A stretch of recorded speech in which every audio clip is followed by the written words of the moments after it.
My name, if you don't know already, is Robbie Routenberg, and I serve as your Chief Diversity Officer. I'm also excited to be here as a proud alum of the college. And I'm joined as an MC by Alexander Ruiz. I'm the Student Association President and a junior, class of 24.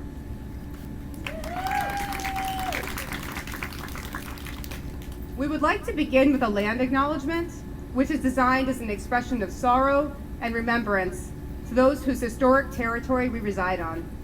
SUNY Geneseo is located on the historic homelands of the Seneca Nation of Indian and Tonawanda Seneca Nation. In the same spirit of acknowledging history, I'd also like to make explicit that higher education across this country and globally originally served a very elite white group of students. Colleges and universities, and in particular PWIs or predominantly white institutions, have needed to and continue to need to be intentional about undoing the contemporary impacts of systemic racism, classism, and other systems of oppression. We are here at this moment where we're launching a brand new Multicultural Center as part of this work. Geneseo has been committed to becoming an institution, a college that embodies our values of diversity, equity, inclusion, belonging, and anti-racism, and it is moments like these that serve as milestones of that journey.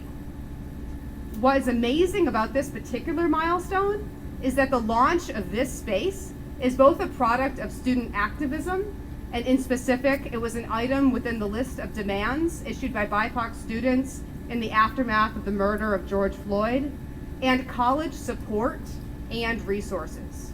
And so I'm excited to welcome you to the ribbon cutting ceremony of Geneseo's brand new Multicultural Center. The Multicultural Center is a place of joy, belonging, and home, and in particular for BIPOC students.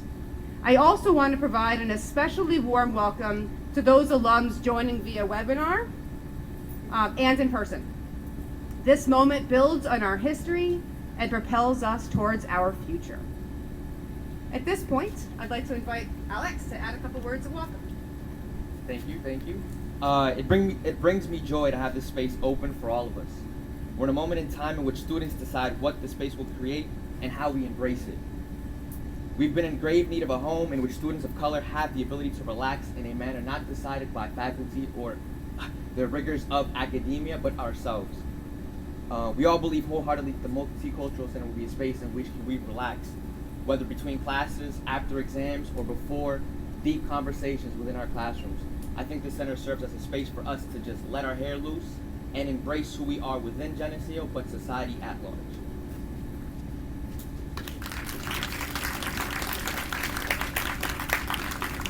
And next, President Battles will add some words of welcome.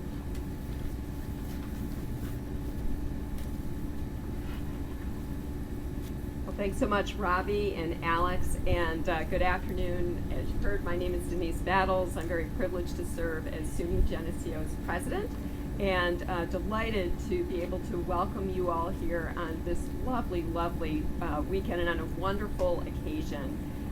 As you heard, this center really is a manifestation of SUNY Geneseo living our values. And we talk a lot on the campus about our commitment to diversity, equity, and inclusion. And as you've heard referenced already several times today, our most recently adopted value of belonging. And I really do think that the center will soon become the embodiment of a place of deep connection and belonging. You know, recently I was able to talk to a group of alums, and I was telling them about this new entity on the campus and describing to them how excited we were to have this facility, but also to have this opening, this public opportunity for people to engage and embrace our new facility. And when I was talking to them, and I looked around the room, and they were individuals that were my age, a little younger, and I referenced that we had repurposed the former night spot. And I saw immediately a bunch of people looking quizzically at each other and going, what is she talking about? And I heard this ripple go through the crowd, and they went, oh, the hub?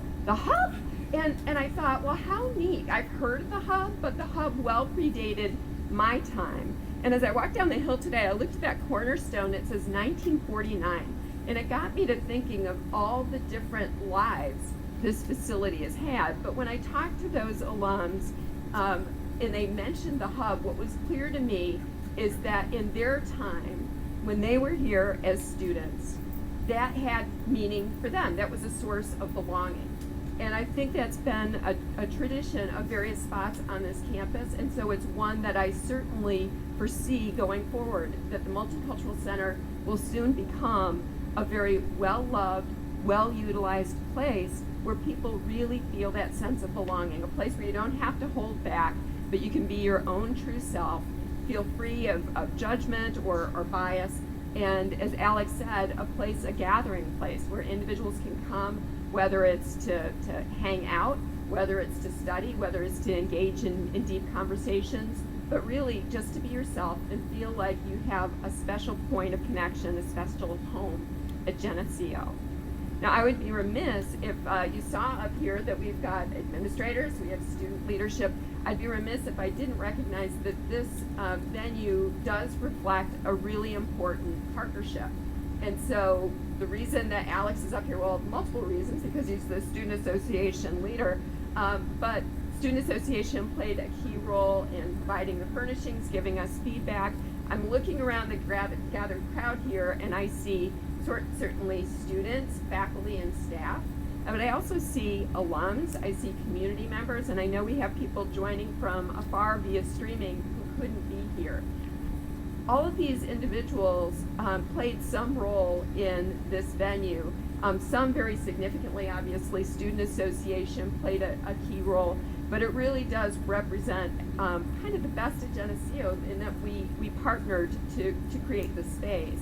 I also want to give a special shout out. I see colleagues here from facilities, and during the pandemic, it's been hard to get supplies, to get things like furnishing. I know Alex has experienced that because it took a long time to get the furnishings in, but also the staffing to be able to physically renovate the space. And so I want to give a special shout out to all of those people, many of whom I'm seeing here today, some of whom could not be here, who contributed in whatever way to create this new hub, this new place for students to cultivate that sense of belonging. So again, I'm delighted to have this occasion to welcome you here today, thrilled to be launching and opening this space. And I took a sneak peek about an hour ago, and I was just delighted to see. I can just see in my mind's eye students here enjoying, utilizing the space, and having this again be another place of belonging and a connection that makes Geneseo feel like home. So I will turn it back over to, I believe, Alex. But thank you all for being here, and I hope that you will join us all in enjoying and welcoming this really new, important space on our college campus. Thanks so much.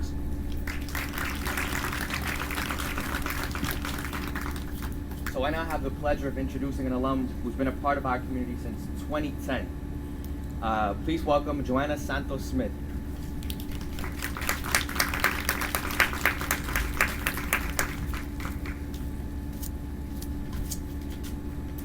Hello, everyone. So as Alex said, my name is Joanna Santos-Smith. I'm class of 2014, and I'm here today on behalf of the Alumni of Color Affinity chapter. One of our main goals is to connect with students in forms of mentorship and really making sure that their time here at Geneseo is something that they remember as special. And I think this opportunity is, I'm so honored to be here because I really think that the center is going to be the peak for a lot of that. And I'm so honored to stand in front of this beautiful new space. I did also take a sneak peek inside. I wanted to make I wanted to be able to really kind of have that home feeling, and I think that this space is going to do that for a lot of students. But really what this building represents is just growth and a celebration of diversity, and I think that that is something that is so amazing and I'm very excited for. Many things have changed over the years at Geneseo, but one thing that is constant are the people and the faculty, staff, alumni, and students alike who are really have a commitment to making this this campus welcoming and memorable for those who pass through. And I think that, as we grow as a community, we have, the places that are staples to us, and I think this will be that for students moving forward. Geneseo is really taking the steps to take students who are traditionally overlooked and give them a home and a place to shine. Some of my favorite memories from Geneseo took place at cultural celebrations, from some of the ACE clubs to hanging out in the Mosaic in the Union, and really connecting with students like me, but also learning about others. I was a member of the Latino Student Association as a student, and that really took a toll on me and really gave me an opportunity to learn a lot about myself. And I think that has really attributed to part of who I am today. And so I think the memories that are made in this space will be cherished by many for years to come. And let me tell you, it is quite the glow up from the previous night spot. It's very swanky. And so treat this place and those around you well, and thank you.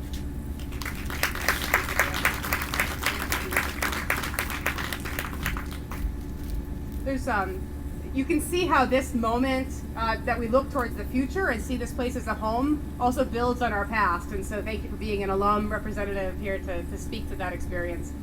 There's one other person we'd like to invite up to the podium to offer some comments, also thinking about our history and how do we build on the strength and the good work that's been done for decades that have really paved the way for this particular moment. And so I'd like to invite the individual, Fatima Rodriguez Johnson, Ms. Fatima.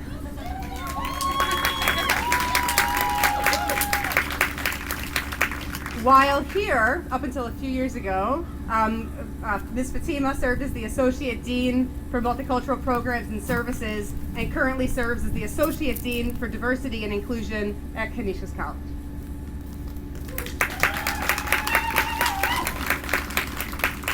Hey, what's up? I have missed you all so much. I must say that, first of all, if Barb is here, Yes. she knows I'm very involved in my family, and we had our family reunion again this year in the beginning of August, and then my husband's family had a reunion at the end of August, and now today I'm at my third family reunion. It has been so wonderful to be here to connect with some of my friends and colleagues and students. Oh my gosh, students. Now I know some of you are like, who is she? Miss Fatima who, right? But there's one thing that I want you to know. For those of us who've been doing this work for quite some time, we realize and understand that our efforts sometimes, we don't get to touch them or see them come to fruition. And I want you to know that you were thought about before you ever arrived. We thought about you. And it is so wonderful to see your faces today. So I have to really thank Robbie and to thank Marcus for the invitation. I do not take it lightly. To be invited is a blessing, because that means you were thought about even when you weren't in the room. And so thank you so much for allowing me to be here and to be a part of this special moment with all of you. And so I've been asked to give some brief remarks. But before I do that, because I was over there like having a moment, I have to acknowledge 5 students who I started. Some of you remember. Well, maybe you don't remember that day, but I do. I started November 2nd, 2006 as the coordinator of multicultural programs and services here at SUNY Geneseo. And I was here for like a month. And I got a letter, and some of you are out there too, you got that same letter, from 5 black male students who had been meeting in their rooms to talk about their experiences at this institution, their experiences in the classroom, their interactions with their peers, their experiences in the broader community here. They have been meeting in their room. And they sent me a letter amongst some other individuals sharing those experiences and challenging us to do better. A part of their request, there was a number of things they checked us on, a number of things, but a part of their request was a space. They wanted a a safe space. I'll get back to that in a minute. Where they could feel affirmed, where they could be in solidarity with one another, where they could walk in and they knew people had their back, and they didn't have to be careful about how they express themselves, their words. They could show up and be all of who they were. And this was the location that they wanted. In 2006, 16 years ago, they became known as FIRE, Fighting Against Racial Injustice. And their names are Tariq, Cortez, Dante, Scott, and Maurice. And so I have to lift them up.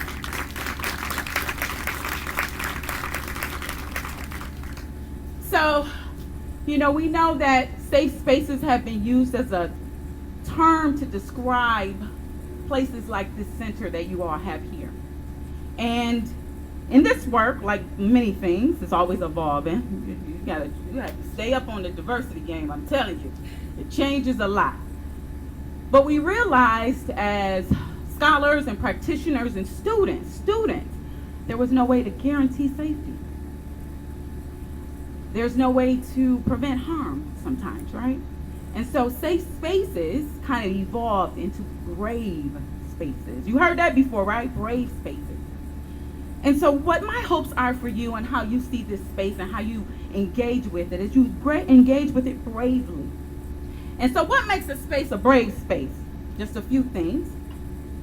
One, a brave space, you can enter into it and there could be controversy, but there's also civility.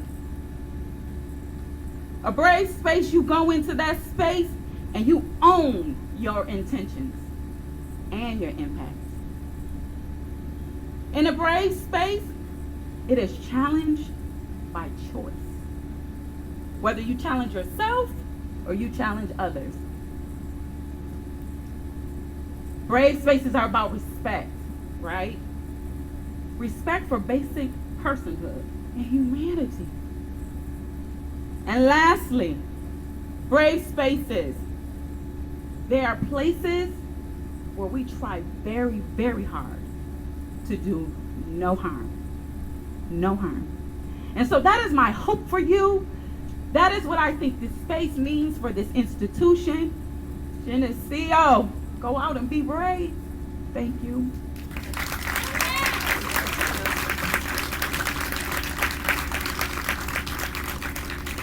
Thank you so much. So in a moment, we're going to cut the ribbon and we're going to invite you all into the space. As we make that transition, I want to add to the appreciations.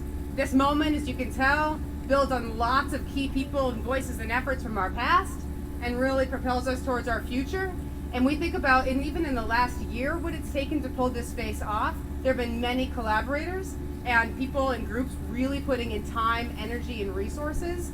And one of those groups is Student Association. And so I want to take this moment to thank Student Association for their partnership and their help. They purchased the furniture that you'll see when you go in there. And so that's a major contribution. And they're also continuing their support in various ways over the year. And so I want to thank everybody, and I want to give a shout out to Student Association for their work.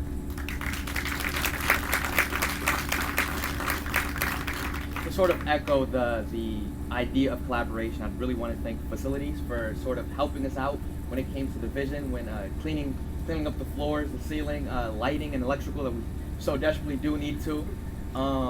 I thank you for having those conversations with myself and Natalie Weathers, who was our interim director of last academic year. Those conversations would have died with us without facilities present, and I appreciate the consistent commitment to assuring that our spaces are protected, well executed within our visions, and yeah, I just appreciate that entirely. Thank you.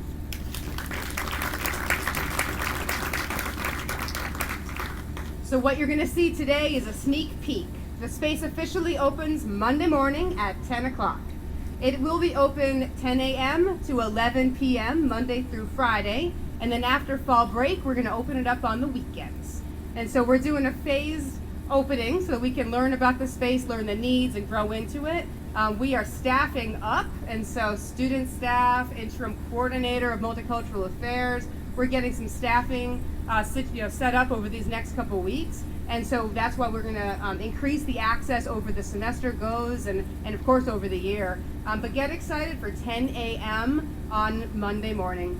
And so at this point, we're going to cut that ribbon. I want to say a couple of things that you're going to see when you enter the space, because right after we cut the ribbon, or Alex cuts the ribbon, you all get to go in, right? The much awaited entry. So a couple of things to note, and then I think you've got a couple of things you want to note too. But once you go in there, there's a refreshments. There's what I'd like to think of as a first birthday cake. And there's also some old nostalgia items from a previous name of Multicultural Affairs, and I invite you to take what's there and take what you see. And so, Alex, you provide a couple comments, and then we're going to cut that ribbon. So this space is still a blank canvas. There's a lot of empty walls that need filling, and that happens throughout time, that happens throughout programming, that happens with involvement, right? So the more you are a part of that space, the more it becomes you. So I ask that throughout the semester and throughout the academic school year, you feel empowered to advocate for what else you want to see within the space. There isn't a set construct of what the space should feel like. That is up to the students to decide when it comes to scheduling, when it comes to events, when it comes to, refreshments, when it comes to consistently having access to a pantry. That is up to us. So please feel empowered as you walk in for the first day that is not how the space will continue to look. What that will take would be up to you all. So please feel encouraged to give comments, give remarks, and let us know what you would want to see. Thank you.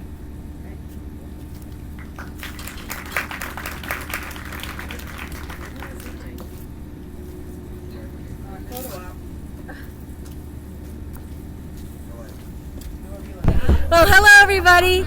I'm going to give you a quick tour of the space. We're going to record it and send it out too. So here's the awning and the front door. You can see everybody milling in, heading in. I'm going to get in line so you guys can see the interior.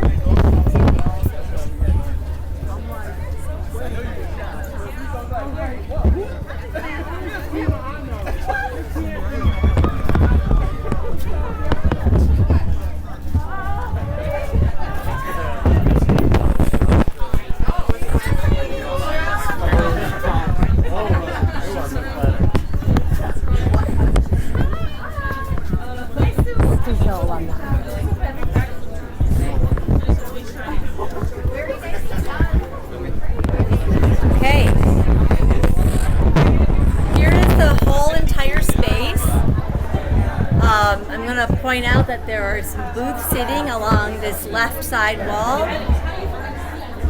If I go across, you can see there's a lot of study space, small tables, and then in the very back of the room, you can probably see there's a stage in the back of the room, which will make it easy to have performances, open mic nights, things like that in the back of the room.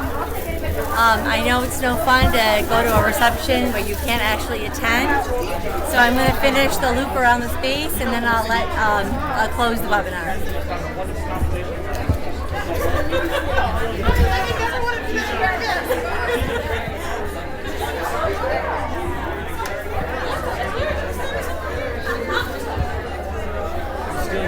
Oh, there they are.